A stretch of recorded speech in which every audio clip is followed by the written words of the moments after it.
Hello दोस्तों, मैं राहुल सिंह आप सभी का आज की YouTube क्लास में स्वागत करता हूं। अपन सब पढ़ रहे थे पहले 1857 की क्रांति, और 1857 की क्रांति का जो टॉपिक था वो कल अपना समाप्त हो चुका था। तो आज अपन नया जो टॉपिक पढ़ने वाले हैं वो है अपना नया टॉपिक किसान आंदोलन, यहाँ आपके राजस्थान में आंदोलन। तो अपन सबसे पहला टॉपिक जो पढ़ेंगे आज वो राजस्थान के अंतर्गत आंदोलन। तो आज की हेडिंग डाल दीजिए राजस्थान में आंदोलन।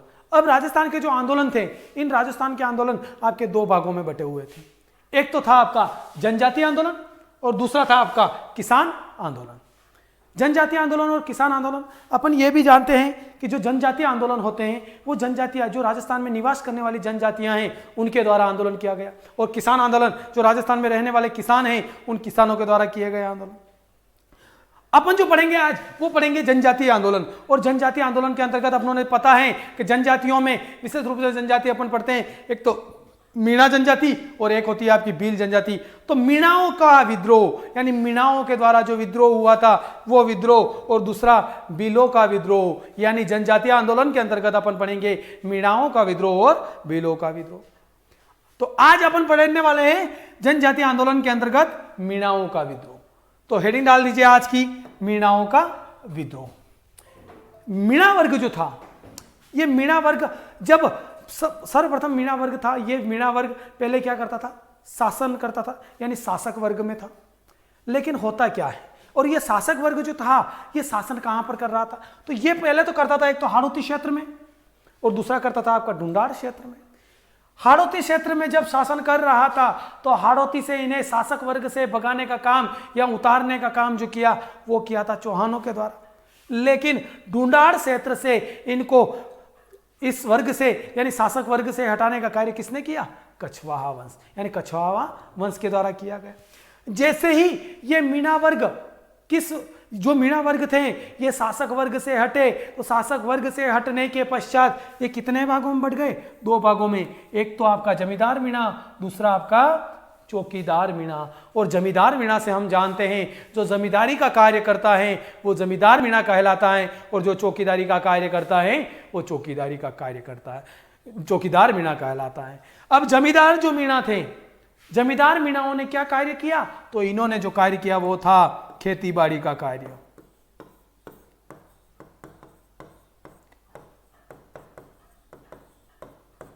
लेकिन इन चौकीदार मीणाओं ने क्या किया, इन चौकीदार मीणाओं ने क्या काम किया, चौकीदारी का कार्य किया।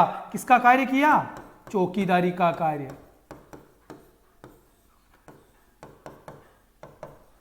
और चौकीदारी का कार्य करेंगे तो किसकी चौकीदारी करेंगे, यूं तो है ही नहीं कि मेरी चौकीदारी का कार्य करेंगे, या हो सकता है आपके घर की चौकीदारी का कार्य कर रहे, नहीं। इन्होंने क्या किया, गांवों की, शासकों के महलों की, इनकी चौकीदारी का कार्य किया। तो चौकीदार मीणाओं ने किसका कार्य किया,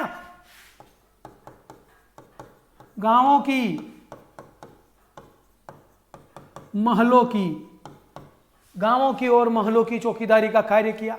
लेकिन होता क्या था, जो जमींदार मीणा थे वो खेतीबाड़ी से खुश थे, उनके पास में खेतीबाड़ी थी तो वो खेतीबाड़ी से उपज कमा पा रहे थे और उनका घर चल रहा था। लेकिन चौकीदार मीणाओं का चौकीदारी के कार्य से क्या नहीं हो पा रहा था, घर का लालन पालन नहीं हो पा रहा था। तो इन चौकीदार मीणाओं ने धीरे धीरे क्या कर दी, चोरियां करना प्रारंभ कर दी। क्या करना प्रारंभ की, चोरियां करना प्रारंभ की, चोरियां करना प्रारंभ कर दी, यानी ये बन गए चौकीदार मीणा डाकू बन गए। तो चौकीदार मीणा ने चोरियां प्रारंभ कर दी। तो जैसे ही चोरियां प्रारंभ की तो आप जैसे लोग और मेरे जैसे लोग क्या हो गए, घबरा गए। बार बार चोरियां होना, इससे लोगों में क्या फैल गई, अशांति फैल गई। और ये मीणा जो वर्ग था कहां पर शासन कर पहले रह रहा था, तो ढूंढाड़ में ही रह रहा था। और ढूंढाड़ का अपन जानते हैं जयपुर रियासत, जो जयपुर ढूंढाड़ के अंतर्गत आती है, तो जयपुर रियासत। जब चौकीदार मीणाओं ने चोरियां करना प्रारंभ किया तो जयपुर रियासत के शासक ने वहां पर एक कानून बनाया, और उस कानून का नाम था, देख लीजिए आगे कानून कौन सा बनाते हैं, वो कानून बनाते हैं क्रिमिनल ट्राइब्स एक्ट। कौन सा, criminal tribes act, criminal tribes act. ये कानून जो बनाया गया, ये बनाया गया आपका कब, 1924 में। 1924 में एक कानून आया जो किसके द्वारा लाया गया, ये क्रिमिनल ट्राइब्स एक्ट, ये लाया गया जयपुर रियासत के द्वारा, जयपुर रियासत के द्वारा, यानी जयपुर सरकार के द्वारा कानून पारित किया गया क्रिमिनल ट्राइब्स एक्ट 1924 में। इस कानून के अंतर्गत था क्या, तो इस कानून के तहत कहा जाता है कि इस कानून में कुछ विशेष धाराएं थी। क्या थी इस कानून में, कुछ विशेष धाराएं थी, कुछ विशेष धाराएं थी इस कानून में, लेकिन इस कानून का मीणाओं के ऊपर क्या नहीं पड़ा, कोई विशेष प्रभाव नहीं पड़ा, यानी मीणाओं के ऊपर कोई भी इसका प्रभाव नहीं पड़ा। तो क्या होता है, ये इसके ऊपर जब प्रभाव नहीं पड़ता है तो जनता वापस सरकार, जयपुर सरकार को कहती है कि आपके उस कानून का कोई असर नहीं हो रहा है, ये मीणा वर्ग क्या कर रहा है, चोरियां करते ही जा रहा है। तो तभी जयपुर सरकार ने एक नया कानून बनाया और उस कानून का नाम था, कहते हैं उस कानून को जयराम या जरायम, जरायम पेशा कानून, जरायम पेशा कानून। और ये जरायम पेशा कानून जो था ये आया आपका 1930 में।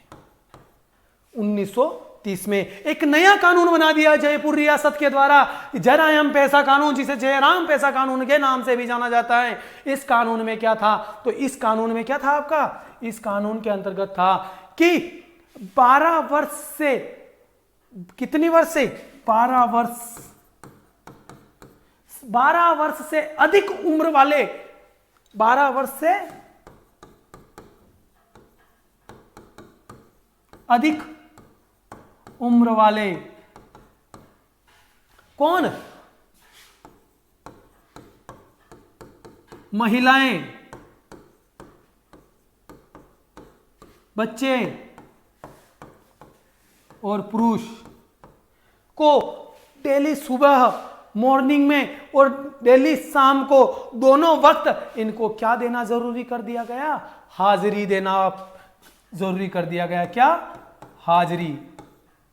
यानी इनको 12 वर्ष से ऊपर वाले जितने भी 12 वर्ष से ऊपर वाले जितने भी महिलाएं, बच्चे और पुरुष थे, उनको डेली सुबह और शाम दोनों टाइम कहां पर, थाने में जाना, हाजिरी देना अनिवार्य कर दिया। अब चौकीदार मीणा जो चौकीदारी का कार्य करते थे, जरूरी थोड़ी था वो सारे ही चौकीदार मीणा चोरी करने का कार्य करते थे। तो इस वजह से जनता क्या हो गई, ये चौकीदार मीणा जो थे, ये चौकीदार मीणा घबरा गए। जब ये चौकीदार मीणा घबरा गए तो इन्होंने क्या किया, इन्होंने एक मीटिंग की। अब आपसे एक चीज और पूछ ली जाती है यहां पर, अपन उससे आगे पढ़े उससे पहले, ये जयराम जी या जरायम पेशा कानून जो था ये किस अधिनियम के तहत लाया गया, ये किस अधिनियम के तहत लाया गया, तो ये याद रख लेना, फैक्ट याद रखना इसका, ये दादरी अधिनियम के तहत लाया गया। किसके तहत, दादरी अधिनियम, दादरी अधिनियम आया था। इस दादरी अधिनियम के तहत यह कानून जयपुर सरकार के द्वारा पारित किया गया। अब आगे चलते हैं तो होता क्या है, जब यह कानून आ गया तो मीणा वर्ग जो चौकीदार मीणा थे, इस मीणा वर्ग ने कुछ समितियों का गठन किया। क्या किया, कुछ समितियों का गठन किया। पहली समिति का जो गठन किया इनको, इसके विरोध में, इस कानून के विरोध में, उसका नाम था मीणा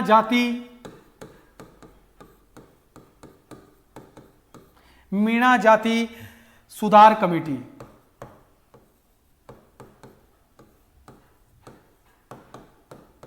मीणा जाति सुधार कमेटी यह कब आई थी, तो यह बनाई थी 1930 में। मीणा जाति सुधार कमेटी बनाई 1930 में। और दूसरी समिति बनाई थी आपकी मीणा क्षेत्रीय महासभा। कौन सी थी,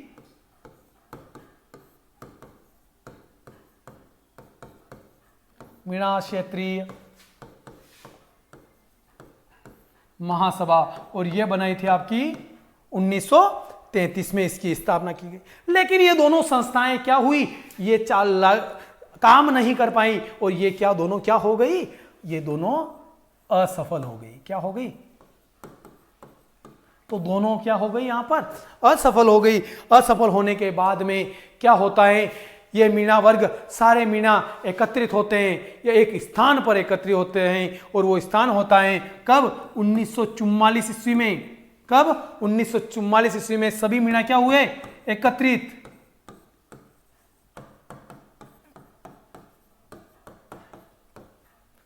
किस स्थान पर, तो स्थान था आपका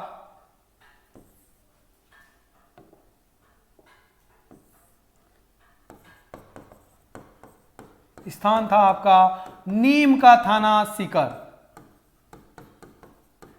कौन सा स्थान था, नीम का थाना सीकर। यानी नीम का थाना सीकर में सभी मीणा लोग क्या होते हैं एकत्रित होते हैं। जब मीणा वर्ग यहां पर एकत्रित हो जाते हैं तो इन मीणाओं के द्वारा यहां पर एक अध्यक्ष यानी इस समिति की यानी इस सभा का गठन कर कर यहां पर एक अध्यक्ष बनाया जाता है। और अध्यक्ष कौन बनते हैं यहां पर अध्यक्ष बनते हैं आपकी जैन मुनि मगन सागर। कौन, जैन मुनि मगन सागर, जिनके द्वारा ये वही जैन मुनि मगन सागर हैं जिनके द्वारा इन मीणाओं के लिए क्या लिखी गई थी, मीन पुराण की रचना की गई थी। मीन पुराण पुस्तक की रचना की, मीन पुराण पुस्तक, मीन पुराण पुस्तक की क्या की गई यहां पर, इनके द्वारा जैन मुनि मगन सागर के द्वारा रचना की गई। इन्हीं जैन मुनि मगन सागर को क्या बनाया गया, अध्यक्ष बनाया गया। और अध्यक्ष बनाकर यहां से क्या किया गया, जयपुर राज्य मीणा सुधार समिति का गठन किया गया। यहां से क्या किया गया, जयपुर राज्य मीणा सुधार समिति, जयपुर राज्य मीणा सुधार समिति का गठन किया गया। और इस जयपुर राज्य मीणा सुधार समिति के जो अध्यक्ष बनाए गए, याद रखना इस समिति के जो अध्यक्ष बने थे वो कौन थे, वापस लिख लीजिए नाम, जयपुर राज्य मीणा सुधार समिति।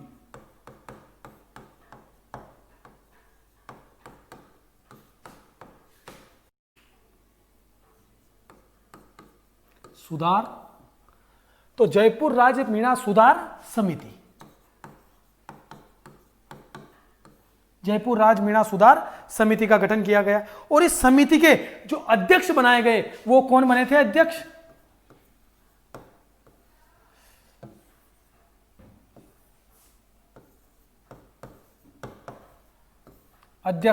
यानी जयपुर राज्य मीणा सुधार समिति के जो अध्यक्ष बने थे वो आपके कौन बने, उनका नाम था आपका बंशीधर शर्मा।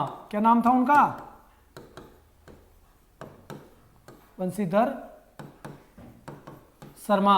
यहां पर आपको एक मंत्री का नाम भी पूछ लिया जाए कि जयपुर राज्य मीणा सुधार समिति के मंत्री कौन बने गए थे, तो उनका नाम था आपका क्या, मंत्री थे आपके राजेंद्र कुमार।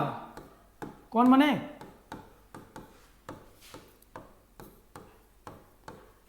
राजेंद्र कुमार जो थे इस जयपुर राज्य मीणा सुधार समिति के मंत्री बनाए गए। अध्यक्ष तो बंशीधर शर्मा और मंत्री राजेंद्र कुमार। इनके द्वारा हुआ क्या यहां पर, परंतु इनके द्वारा मीणाओं की मांगों को क्या नहीं किया गया। जब जयपुर रियासत के अंतर्गत इनको भेजा गया कि आप जाके इनसे मांग कीजिए, बात कीजिए कि ये जो इन्होंने कानून बनाया है, जराइम पेशा कानून या जयराम पेशा कानून जो बनाया है, इस कानून को समाप्त कीजिए। लेकिन इस समिति का क्या नहीं हुआ, कोई भी कार्य यानी आगे से मांगे नहीं मानी गई। तो आगे चलकर होता क्या है, आगे चलकर क्या होता है, अपना जो उदयपुर होता है, इस उदयपुर के अंतर्गत उदयपुर में एक अखिल भारतीय लेवल का यानी इंडिया लेवल का एक क्या हो रहा होता है, यहां पर सम्मेलन का आयोजन होता है। कौन से, तो उसका नाम याद रखना आप लोग,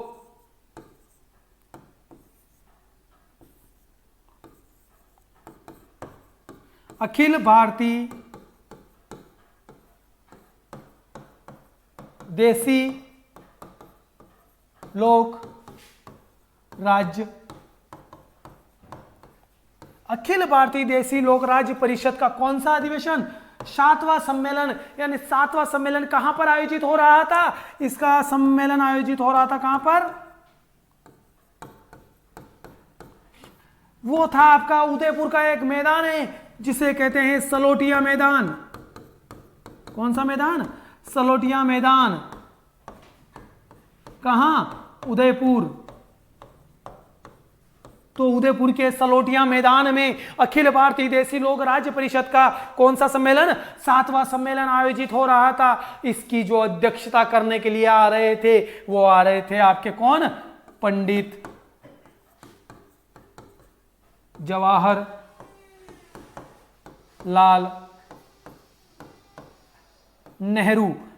कौन? अध्यक्ष।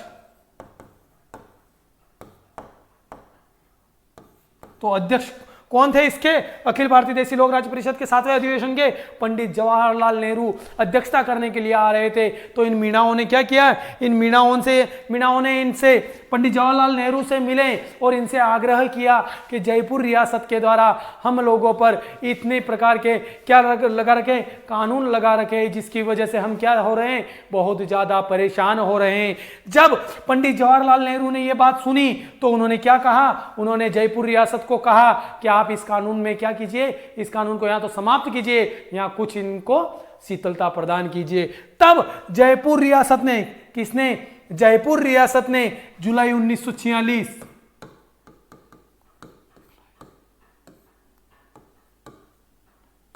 जुलाई 1946 को जयपुर रियासत के द्वारा क्या किया गया? इस जयपुर रियासत के द्वारा इस कानून में कोई कुछ शीतलता प्रदान की गई, यानी जुलाई 1946 में कुछ शीतलता दी गई।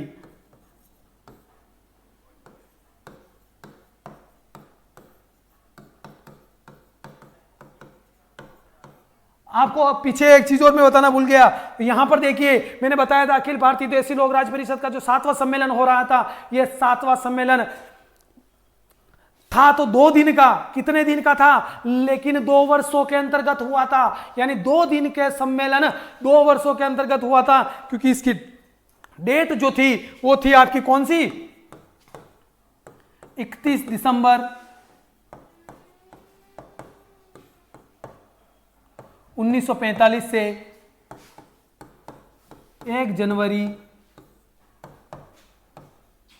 1946, यानी 31 दिसंबर 1945 से 1 जनवरी 1946, यानी 2 दिन का सम्मेलन था, लेकिन 2 सालों में पूरा हुआ। तो याद रखने ना कि ऐसा कौन सा सम्मेलन था जो था तो 2 दिन का, लेकिन 2 वर्षों में पूरा हुआ है।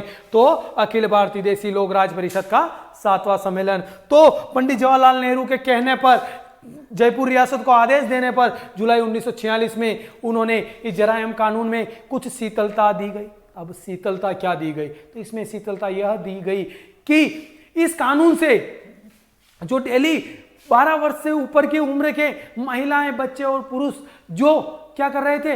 हाजिरी देने के लिए डेली जा रहे थे, उनमें से महिलाओं और बच्चों को, महिलाओं व बच्चों को इस कानून से क्या कर दिया गया? दूर रखा गया। और कभी ना अपराध करने वाले, कौन से? कभी ना अपराध करने वाले पुरुषों को भी इस कानून से क्या कर दिया गया? दूर रख दिया गया। उनको, उनके ऊपर से इस कानून को हटा दिया गया। अब बात आती है आगे चलकर होता क्या है? ये कानून पूर्णतः रद्द नहीं हुआ है, लेकिन फिर भी मीणा लोग संतुष्ट नहीं हुए, तो मीणाओं ने वापस एकत्रित हुए। और वो एकत्रित होते हैं कब? 28 अक्टूबर। कब? 28 अक्टूबर 1946 को। कहां पर? एक स्थान था जयपुर में, उसका नाम था बागावास। बागावास कहां पर है? जयपुर में। यहां पर मीणा लोग क्या होते हैं? एकत्रित होते हैं। और मीणा यहां एकत्रित होकर इन्होंने, इनमें से यहां पर बहुत सारे मीणा एकत्रित हुए थे, जिनमें से कितने? 16,000 मीणाओं ने, 16,000 मीणाओं ने क्या कर दिया? अपने जो कार्य करते थे, कौन सा? चौकीदारी कार्य।